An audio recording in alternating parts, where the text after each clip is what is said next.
বিসমিল্লাহির রহমানির রহিম। প্রিয় মুসলিম ভাইরা, আপনাদের কাছে একটি প্রশ্ন করতে চাই। আল্লাহ রব্বুল আলামিন, আমরা সকলেই আল্লাহ রব্বুল আলামিনকে ভালোবাসি, তাই না? আমরা সকলেই তো জান্নাত চাই, তাই না? কিন্তু একবার চিন্তা করুন, যে আল্লাহ আমাদেরকে সৃষ্টি করেছেন, যিনি আমাদের জীবন দিয়েছেন, যিনি আমাদের রিজিক দিয়েছেন, আমরা কি তার ডাকে প্রতিদিন সাড়া দিচ্ছি? আল্লাহ তো বলেন, হে আমার বান্দারা, হাফিজু আলাস সালাহ, 5 ওয়াক্ত নামাজের হেফাজত করো। প্রিয় মুসলিম ভাইয়েরা, এই নামাজ শুধু ইবাদত না, এটা আল্লাহর সাথে কথা বলার সুবর্ণ একটি সুযোগ।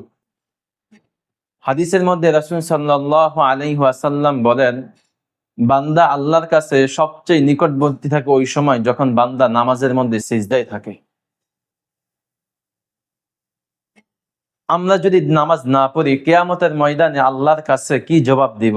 রাসূল তো বলছে, আউয়ালু মা ইউহাসাবু বিহিল আবদু ইয়াউমাল কিয়ামাতিস সালাহ।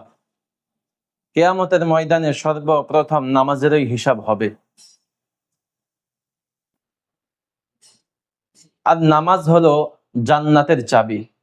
রাসূল সাল্লাল্লাহু আলাইহি ওয়াসাল্লাম হাদিসের মধ্যে বলেছেন, মিফতাহুল জান্নাতিস সালাহ। জান্নাতের একমাত্র চাবি হলো নামাজ। তাই আমরা যদি নামাজ না পড়ি, তাহলে কিভাবে আমরা জান্নাত পাবো? কিভাবে আমরা জান্নাতে যাব? তাই আমাদের 5 ওয়াক্ত নামাজ পড়তে হবে। আমাদের যারা নামাজ পড়তে পারে না, তাদেরকে নামাজ শিক্ষা দিতে হবে। আল্লাহ রাব্বুল আলামিন আমাদেরকে তৌফিক দান করেন। আসসালামু আলাইকুম।